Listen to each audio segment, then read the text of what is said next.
estamos? Bienvenidos a todos. Estamos en Alto y Claro, somos el Español Digital, la verdad sin complejo. Y hoy tenemos a una persona que, además de amigo, es uno de los mayores exponentes en el análisis sobre unos temas que vamos a tratar con él en varios capítulos y que sin duda va a ser interés de todos ustedes. Es nuestro querido amigo Miguel Ángel Pinilla. ¿Cómo estás, Miguel Ángel? Muy bien, Paco, buenos días. Bueno, encantado de Encantado de estar aquí tenerte. en tu programa. Muy bien, pues encantado de tenerte y para que lo sepan todos, aparte de un jurista de reconocido prestigio, eres una persona acostumbrada a los medios y eres una persona que se te rifan para que des tus opiniones en muchos aspectos, pero yo los quisiera sobre todo hoy, como primer capítulo, vamos a tratar de algo tan polémico, porque sigue siendo polémico, como es la transición española. Empezamos con esta foto, la vamos a ver. Muere Franco, muere el caudillo, muere el generalísimo, jefe de Estado. Y a partir de ese momento, ¿qué ocurre, Miguel Ángel? Bien, bueno, yo creo que el tema de la transición española hay que verla incluso desde antes de morir el caudillo. O sea, es decir, hay que comprender un poco toda la situación. Yo creo que es importante que se sepa también el origen de la transición para comprenderla mejor. Yo creo que es importante atender a quién da ese espíritu de transición, que lo que voy a decir probablemente va a sorprender a mucha gente, porque verdaderamente a nosotros nos ha vendido mucho la imagen de Juan Carlos I como el gran impulsor de la transición, incluso por influencia de su padre, el conde de Barcelona. Y hay que decir que en realidad esta transición del régimen o esta evolución inicial del régimen, luego veremos y especificaremos, pero esta evolución inicial del régimen como digamos hacia una democracia de partidos, ya era algo que preveía perfectamente Franco. De hecho, cuando estalla la guerra civil y el conde de Barcelona trata hasta en 3 ocasiones de entrar al bando nacional para luchar en la guerra en el lado, lógicamente, de los nacionales, pues primero fue Mola el que le dijo que no y luego Franco por 2 veces también le dijo que no. Y en esa segunda vez, y aquí está la primera clave, Franco sí que le explica al conde de Barcelona por qué no le permite que luche en la guerra. Y precisamente lo hace diciendo que que él tiene que venir como representante de una monarquía que iba, digamos, a conciliar o a reconciliar a los españoles y que, por tanto, no podía luchar en uno de los bandos. Es decir, yo creo que una de las cosas importantes es tener en cuenta que el propio Franco ya contemplaba que aquello que pudiera surgir, desde luego, sería diferente el día del mañana. Más importante todavía es cuando Franco se dirige a los españoles en diciembre de 1966 para el referéndum de la Ley Orgánica del Estado y dice claramente a los españoles que quiere su participación y que las leyes fundamentales son modificables a través del referéndum nacional. Esta es la idea primera porque la última ley fundamental va a ser precisamente la idea de la ley de la reforma política que va a nacer de las propias Cortes de Franco. Entonces, una idea importante es saber que Franco ya tenía eso contemplado y sabía que iba a Entonces, haber una transición, claro. digamos, de partidos. Ahora, ojo, ¿preveía Franco todo lo que iba a pasar después o, digamos, esa traición hacia la unidad de España y que la evolución iba a ser no de reforma, sino de ruptura? Yo creo que eso sí que no lo preveía. Eso sí que ha Claro, sido algo que se ha desarrollado después, claro. evidentemente. Eh, Pero el origen de la transición, en realidad, ya era algo que Franco sabía perfectamente que se iba a producir. Entonces, Miguel, perdona un momentito. Vamos a entender, por lo que tú estás diciendo, que es una cosa muy interesante, que Franco era consciente de que su régimen era un régimen, digamos, extraordinario para un tiempo limitado y que después tenía que Sí, evolucionar hacia una posición, vamos a decir, democrática. Otra cosa es cómo definimos después democracia. ¿Correcto? claro. Mira, si te fijas, hay 2 cosas importantes, hay 2 anécdotas importantes, o dos curiosidades importantes en este sentido. En primer lugar, si os fijáis, jamás ha aparecido Juan Carlos de Borbón y Borbón, hablo en tiempos de Franco, con uniforme del movimiento. Jamás. O sea, claro, siempre o de paisano o con uniforme militar, ante todo y sobre todo. Pero en cualquier acto en el que acompañaba al caudillo, en ningún momento aparece con uniforme del movimiento. ¿Mm? ya, Esto es una cosa clave. Cosa que, por ejemplo, si hay fotografías de Fraga, por poner un ejemplo, con uniforme del movimiento, o de Suárez, ¿eh? Pero sin embargo no hay ni una sola fotografía de don Juan Carlos con el uniforme del movimiento. Eso por un lado. Por otro, es curioso que Franco la única cosa que le exige a don Juan Carlos, incluso en su lecho de muerte, lo único que le exige es que mantenga la unidad de España, pero en ningún momento le va a aludir, le va a exigir que, digamos, que continúe con el régimen del 18 de julio. Es decir, Franco sabía perfectamente que su régimen era un régimen, por así decirlo, interino, que era un régimen, digamos, de estabilización de España, pero abierto después a unas reformas que van a ser diferentes. De hecho, cuando Nixon en los años 70 manda a Vernon Walters, que para que la gente sepa quién es un general norteamericano que es el que aparece en el centro en la famosa fotografía del abrazo de Franco Eisenhower en Torrejón, pues ese general americano que se ve ahí en medio es Vernon Walters, y Nixon, pasados los años, pues lo manda a España precisamente un poco a ver qué es lo que iba a pasar a la muerte de claro, Franco. Y el propio Franco le dice que efectivamente que pueden estar tranquilos, que él sabe perfectamente que España va a evolucionar a un sistema de democracia de partidos y demás, que, bueno, pues, y que él no estaba en contra, pero que confiaba en que el pueblo español sabría cómo hacerlo. ya. ¿Mm? Esto, Miguel, una pregunta en este punto que me parece muy importante. Has dejado claro algo que yo creo que es bastante desconocido, o por lo menos por muchos no es admitido, y está constatado, tú lo acabas de decir, pero no le pone la camisa azul ni la guerrera blanca del movimiento, pero sí hace que Juan Carlos I jure las leyes fundamentales del Sí, movimiento. ¿Son las leyes fundamentales del movimiento en realidad su compendio una constitución española? sí, sin duda alguna, sin duda alguna. A ver, el régimen de Franco efectivamente no puede ser considerado una democracia en el sentido de democracia de partidos, eso está claro. Liberal. Ahora, innegablemente, efectivamente liberal, innegablemente el régimen de Franco lo que sí que fue un Estado de derecho. Es decir, Claro, efectivamente en el régimen de Franco las leyes estaban ahí y los jueces actuaban conforme a las leyes y al ordenamiento jurídico existente. O sea, es decir, no es que el propio gobierno, el propio Franco o los propios jueces actuasen a su libre albedrío y esto fuera un poco pues, un auténtico caos desde un punto de vista jurídico. No, no, no. O sea, había un compendio jurídico, de hecho, con unas leyes, y eso reconocidos por muchos juristas progresistas que reconocen que las leyes que se realizaron en el franquismo, ante todo las leyes procedimentales, entre los distintos órdenes jurisdiccionales, eran leyes mucho mejor hechas que las leyes que se hacen hoy en día. claro. Y las leyes las llamadas leyes fundamentales del reino, pues que empiezan ya en la época de la guerra, con el fuero del trabajo, después el fuero de los españoles y tal, hasta llegar a la ley orgánica del Estado. Y ya digo, la última es la ley para la reforma política, es la que se puede considerar como la última de las leyes fundamentales. Pero evidentemente en el momento en que eran normas que iban encaminadas a conceptuar, a organizar, a establecer, digamos, los parámetros jurídico-políticos del régimen, evidentemente puede equipararse a lo que es una constitución. Claro, entonces hay una cosa muy importante. El régimen de Franco es un régimen, vamos a decir, por supuesto, yo creo que democrático. Otra cosa es que no es una democracia liberal.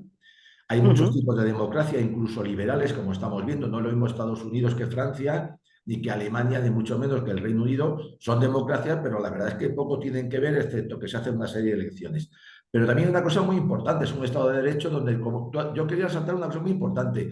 Hoy estamos viendo que el Estado de Derecho casi es de impunidad, porque además la corrupción judicial está ahí, todos la Ujú. conocemos, y sobre todo algo mucho peor para mí, que es esa manía que tienen los jueces de asociarse, que si yo soy de jueces para la democracia, que si yo soy juez de no sé qué, que a mí me parece que implica una politización, una ideologización de la judicatura. Esto no ocurría en tiempos de Franco, creo yo, ¿no? ¿O sí?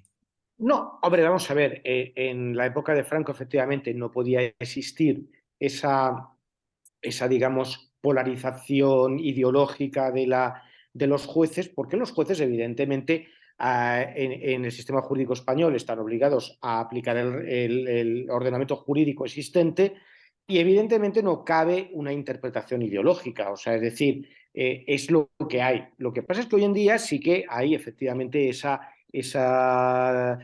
polarización, esa radicalización ideológica, incluso en muchas ocasiones, que hace que los jueces pues, pierdan la objetividad que deben de tener a la hora de aplicar el derecho. Claro. Pero evidentemente, ¿eso quiere decir que todos los jueces en la época de Franco eran franquistas? Pues hombre, no, No, evidentemente no. Había no. franquistas y había antifranquistas. Lo que pasa es que evidentemente en el ejercicio de su profesión judicial, pues evidentemente aplicaban las leyes que estaban vigentes en la época de Franco, ¿no? Lógico. Eso es así, o sea, pero Claro. vamos, eso es, ya digo, una característica, pues bueno, pues que el régimen actual está un tanto pervertido, pero porque ha pervertido bastante los conceptos jurídico-políticos. Pero bueno, yo creo que eso más bien sería un tema Sí, de otro programa en el que pudiéramos hablar precisamente de la perversión de los conceptos jurídico-políticos al que asistimos en la sociedad moderna, ¿no? correcto, lo haremos. Entonces seguimos. Tenemos un Estado de Derecho perfectamente establecido, Uh -huh, institucionalizado, rodado, que está funcionando. Llega entonces el fallecimiento del caudillo. ¿Y qué ocurre uh -huh. entonces, Miguel? Bien, a partir de ese momento ahí entramos o entra en juego una palabra clave que yo creo que sustituye a la palabra clave que se viene utilizando tradicionalmente. La transición tradicionalmente todo el mundo la utiliza como palabra, ya digo, clave, el consenso. Yo Ya, creo que no es correcto. En realidad lo que hay en 1975 no es un consenso. Lo que hay, hombre, o mejor dicho, hay un cierto consenso, evidentemente, pero es un consenso obligado. No es un consenso real. No es que la gente verdaderamente tuviera una voluntad democrática, de convivencia, de crear un sistema de respeto y de pluralismo político, sino que en realidad lo que había era, la palabra clave ahí era miedo. Ambas partes tenían miedo a lo que podía pasar. Porque además, ¿qué ocurre? Que desde, vamos a decirlo así, la derecha se tenía miedo porque sabía que no podía mantener el régimen fuera digamos, ya sin la figura del generalísimo. Y al mismo tiempo, la izquierda sabía perfectamente que, a pesar de lo mucho que se dice ahora de la mediocridad de Franco y de qué tal y qué cual, pero sabían perfectamente que no habían sido capaces en ningún momento de derribarlo del poder. Y sabían que no podían ni mucho menos proclamar una tercera república española y mucho menos llegar a la idea del concepto de república revolucionaria izquierdista, que era en lo que quedó la Segunda República, interrumpido por el alzamiento nacional y por la guerra civil, claro. Entonces, esos miedos es lo que llevan a ese consenso. ya. Ahora, ¿qué ocurre? Que lo que surge de ese consenso, por tanto, va a ser una cosa bastante artificial, va a crear una constitución coronando ese proceso de transición, que vamos a ver que es una constitución muy ambigua, es una constitución muy irregular, es una constitución que luego veremos, como ya analizaremos más adelante, que es una constitución pues que para mi gusto, desde luego, deja muchísimo que desear. Claro. Pero es una constitución que sale precisamente fruto de eso, Ya, de esa falta de verdadero convencimiento ya, democrático y de tolerancia. ya. Entonces, Bueno, a mi modo de ver, la transición va a adolecer de un grave problema. espera un Por un lado, segundo, la Miguel. derecha, Espera un segundito. Voy a poner una fotografía, a ver si esa fotografía refleja o no refleja los diferentes miedos y después seguimos con lo que estabas diciendo. Tres uh -huh, personas. La Iglesia, sí, Suárez, que venía del régimen, Y Sí, Carrillo, ¿para qué decir Carrillo? Madre mía. sí. Los tres entonces tenían miedo, o por lo menos dos de ellos. No, yo creo que los tres evidentemente tenían miedo. Evidentemente, el cardenal Tarancón se va a la idea de ese ayornamiento, pero vamos, ayornamiento, ayornamiento, vamos, no Sí, ya el ayornamiento de Concilio Vaticano II, sino el ayornamiento más absoluto, ¿no? Es decir, yo veo lo que va a pasar, veo que evidentemente va a haber un cambio político y yo pues me cojo y me quito el traje de la cruzada, de la exaltación del catolicismo frente al ateísmo que había demostrado el bando republicano en la guerra, y me pongo pues el del conciliador, no sé qué, tal, que me doy la mano con Santiago Carrillo, que se había pasado la vida y que era el sí, responsable de 10.000 muertos en Paracuellos del Jarama. Pues bueno, pues y ya está, y aquí paz y pues gloria, ¿no? Suárez, que es el modelo clarísimo de chaqueterismo y que va a actuar evidentemente por lo mismo, porque se da cuenta que él, por supuesto, no va a ser capaz de sostener el régimen, algo que tampoco había sido capaz, por supuesto, Arias Navarro, y que ni siquiera probablemente hubiera podido hacer Carrero Blanco. Lo que pasa es que de haber vivido Carrero Blanco, probablemente las cosas hubiesen sido de una forma diferente, probablemente sí que se habría evolucionado más hacia una reforma que hacia una ruptura, claro. pero evidentemente ni Arias Navarro y por supuesto Suárez no tenían la capacidad política de sostener el régimen, porque para eso hubiese sido necesario, digamos, Franco II. Claro. Yo, y Santiago Carrillo, pues tres tantos de lo mismo. O sea, claro, Carrillo acepta la monarquía, acepta el régimen, acepta estar ahí tranquilamente con un señor que fue secretario general del movimiento, como fue Adolfo Suárez, o un señor cardenal de la Iglesia, como es Enrique Tarancón, y bueno, pues lo acepta pues por eso ya. que estoy diciendo, o sea, porque verdaderamente él sabía que no se podía establecer una Ya, tercera república en el mismo orden de lo que ellos querían conseguir y que se evolucionó en el bando republicano, en la claro, guerra, primero con Largo Caballero, conoció Lenin español, y después, ante todo, con la figura de Juan Negrín, ya abiertamente del Partido Comunista, claro. ¿no? Yo Entonces, siempre... evidentemente, ellos sabían que no podían mm, sostener esa postura. Entonces, ya, evidentemente, sí, hay esa conciliación, pero insisto, más por miedo claro, y por saber que no podían hacer lo que ellos querían, que ya. por convencimiento pleno de que eso es lo que había que hacer. Yo siempre he pensado, Miguel, me permite si seguimos enseguida, que de esta fotografía los tres se están riendo, pero yo creo que el que se ría de verdad era Carrillo, porque sabía que les estaba engañando a los otros dos, a la Iglesia, al régimen y al Susurcordan. Es decir, él sabía Claro, a dónde iban a ir, como estamos viendo hoy sí. en día, y los otros dos no se enteraban de con quién estaban. Uno poniendo Bueno, una vela al diablo y el otro chaqueteando, vendiéndose y traicionando. Es una opinión muy personal, ¿eh? claro, a ver, yo creo que en este caso, Paco, hay que tener muy claro una cosa. El craso error de la transición, yo creo que por lo que la transición, que ahora, viendo la España de hoy, nos damos perfecta cuenta que la transición fracasó, Claro, porque si los españoles seguimos tirándonos los trastos a la cabeza, eso es señal de que algo no salió bien. O sea, es decir, si los españoles seguimos echándonos motos a la cara, seguimos hablando de la guerra civil, seguimos hablando incluso de Franco, esto quiere decir, y cuando digo hablar de Franco no me refiero a hablar de Franco desde un punto de vista histórico, sino sí, desde un punto de vista político, sí, está claro que es que algo falló en la transición.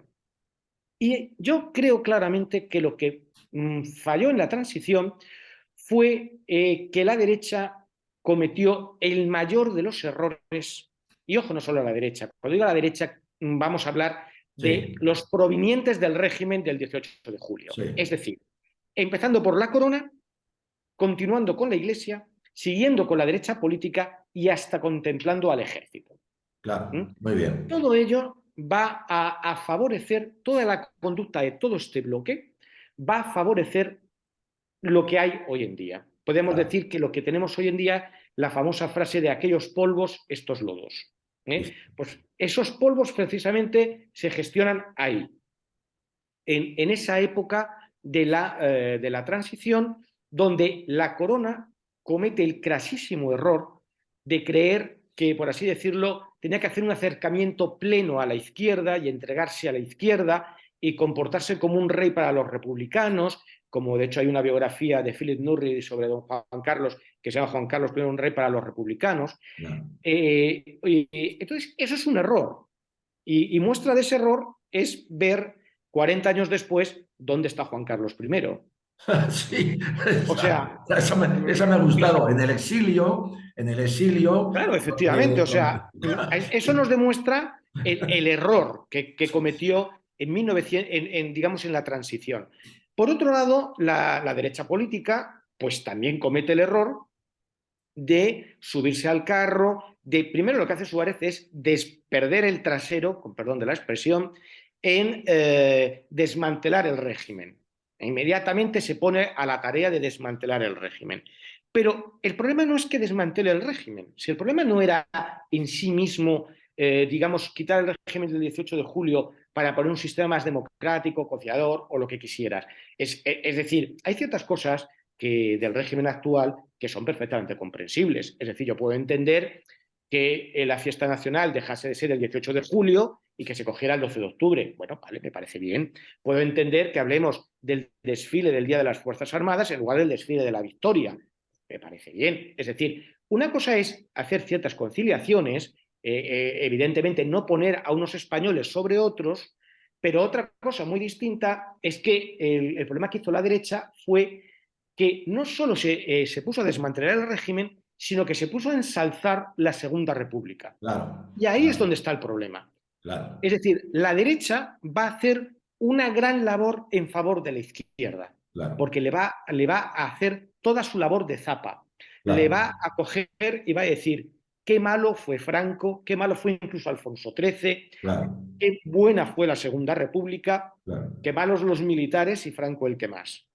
claro. Entonces, entonces, a partir de ahí, pues Claro, que cada cual saque sus conclusiones. claro, Ahora hemos visto lo que ha pasado, pensemos 40 años soltando estas maravillas ahí de la Segunda República y poniéndolo como un régimen democrático, cosa que bajo claro. ningún concepto fue, y presentando a Franco como un auténtico tirano, cosa que por Que cierto tampoco fue. tampoco fue. Claro, Pero esos 40 años presentando esto es lo que nos ha llevado a claro. estos lodos actuales, Sobre a esta todo, situación que vemos hoy en día. claro, sobre todo si me permites un inciso, un paréntesis, teniendo en cuenta que a esa izquierda que se la volvía, digamos, a admitir, a izquierda y derecha tiene que haber en todos los sitios. Era la izquierda de entonces, que no renunciaba, que no pedía perdón, que no ponía a parir a la izquierda, sino que se consideraba heredera de una izquierda PSOE, que siempre en España ha sido ultra, siempre ha sido extrema, revolucionaria, socialista, sovietizante, digamos, una izquierda que venía aquí, Carrillo, para empezar, y no renunciaba en absoluto, no tenía que haber vuelto en la vida, pero bueno, y no renunciaba en absoluto y no decía que lo que había sido la izquierda española era una organización, un entramado históricamente criminal. Es decir, como tú bien estás diciendo, esa derecha política, sociológica, etcétera, etcétera, más la iglesia, se echaban en manos y no le pedían a esa izquierda que adjurara de sus horrorosos crímenes perfectamente documentados. Si fuera otra izquierda, vamos a decir, moderada, patriótica, nacional, que se refundara, pues todavía se podía entrar a hablar. No habíamos llegado tampoco a este punto, ¿no? Creo yo. Sí, vamos a ver, efectivamente lo que ocurre, que es un poco yo creo que es ese gran error de la derecha en la transición y que va a llevar a la situación actual. Entonces, ¿cuál es el problema? Efectivamente, tú llegas y dices, vamos a ver, es que si nos damos cuenta hoy en día, parece que es que la derecha es la que tiene que pedir perdón Claro, y la izquierda no tiene que pedir perdón por nada. claro, Hablamos de las cunetas, hablamos de la represión del franquismo, pero oiga, me parece muy bien. O sea, evidentemente, qué duda cabe que el bando nacional hubo represión, hubo fusilados, hubo exiliados, hubo tal. Pero oiga, es que el bando republicano no se quedó atrás. al revés. Y no solo en la guerra, sino incluso antes de la guerra.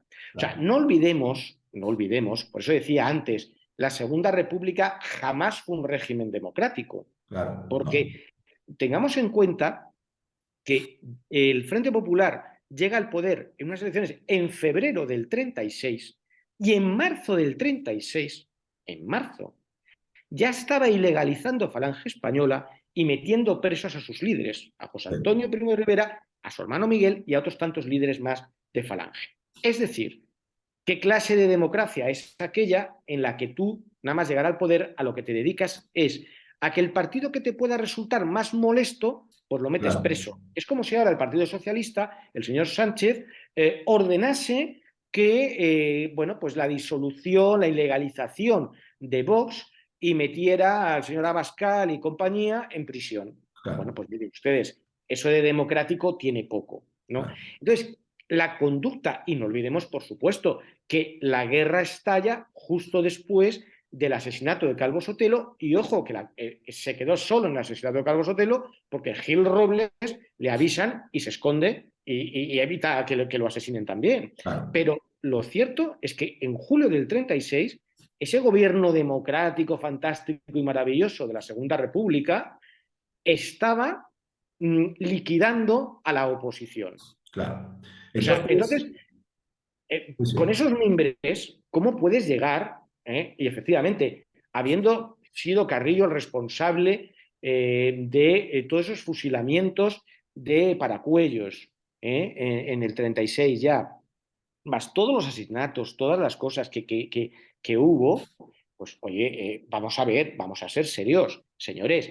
Que la derecha pueda tener que pedir perdón a la izquierda, sin duda, yo no digo que no, pero que la izquierda también tiene que pedir perdón a la derecha, pues innegable también. Y mucho Entonces, más. claro, eso es la reconciliación. Ahora, lo otro no es reconciliación. Vale. Vamos a ver una cosa. Volvemos entonces, se nos va agotando el tiempo, qué interesante. Volvemos entonces, estamos en el 75. Bueno, de entrada nos quedan 5 minutos. Un apunte, porque de la transición vamos a hacer un segundo capítulo, porque yo creo que da también para más, antes de pasar a ver la Constitución y demás. Y es algo importante. Vamos a ver, cuando muere el generalísimo, si Franco fue un dictador, como dicen hoy, yo creo que no. Fue un régimen autoritario, en todo caso un régimen personal. ¿El rey del 75 al 78 también fue un dictador o no?